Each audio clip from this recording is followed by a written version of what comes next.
Second half of 4.2 is using Pascal's triangle to expand polynomials. So you may have a problem like this. Use the cube of a polynomial in part A to calculate 11 to the third power. Now, just a quick comment on how you would solve this problem. You do have this pattern, and we can derive this pattern from Pascal's triangle. But in order to solve this one, you could rewrite it as 10 plus 1 to the third power. A is 10, B is 1.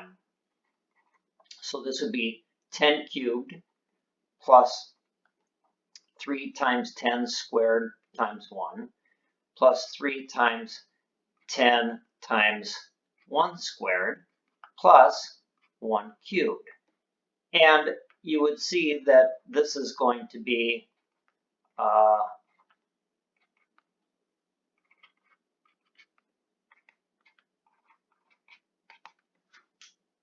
that answer. Oops, sorry about the noise. But you can get this type of pattern by using Pascal's triangle. And what is Pascal's triangle? Pascal's triangle is where you do a pattern, and so you start with ones, and in the next one it's going to be where you add these two to get the 2. Starting with ones, add the 2 above it, add the 2 above it, and then ones on the end. So this is going to be 1 plus 3 is 4, 3 plus 3 is 6, 3 plus 1 is 4, 1, 5, 10, 10, 5, 1. And this pattern is going to continue.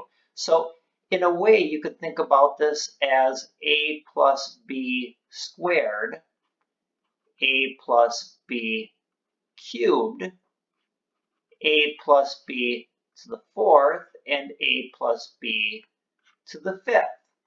And these numbers are right here, 2, 3, 4, 5, 2, 3, 4, 5.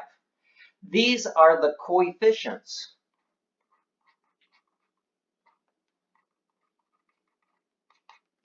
to the expansion of these binomials.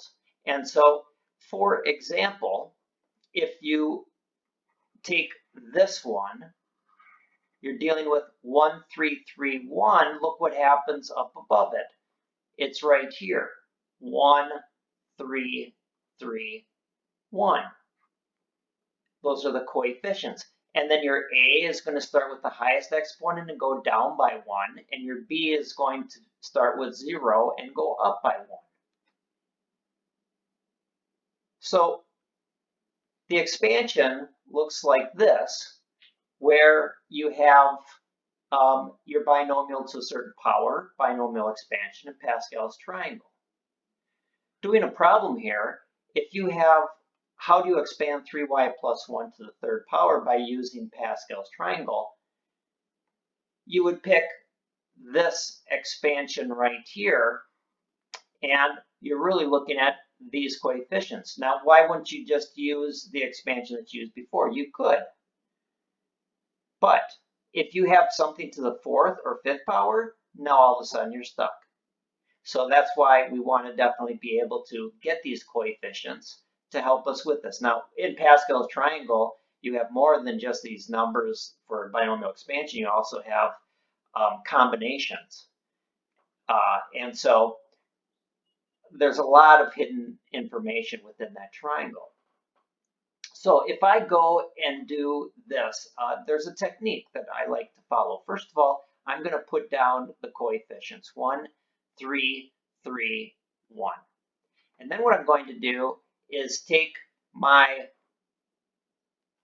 3y and say, all right, this is 3y to the third power, 3y squared, 3y to the first, and then 3y to the 0, which is 1.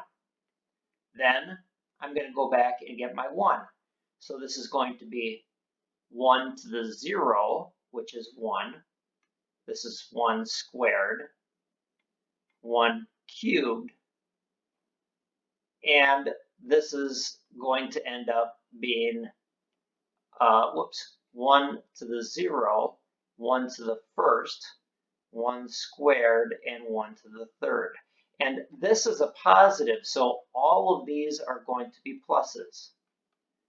If that was negative, then you would start with a positive term because 3y to the third power is positive, and then you would alternate. So it'd be positive, negative, positive, negative. Expanding this, you end up with, let's see, 27y to the third power. And notice that 1 to the 0 is 1. 9 times 3 is 27y squared. 9y and 1. So that's going to be the expansion to this, and you can use Pascal's triangle. Again, the usefulness of this is when you're talking about getting down to where n is 4 and 5, and how do you expand it when that happens. Get the pattern.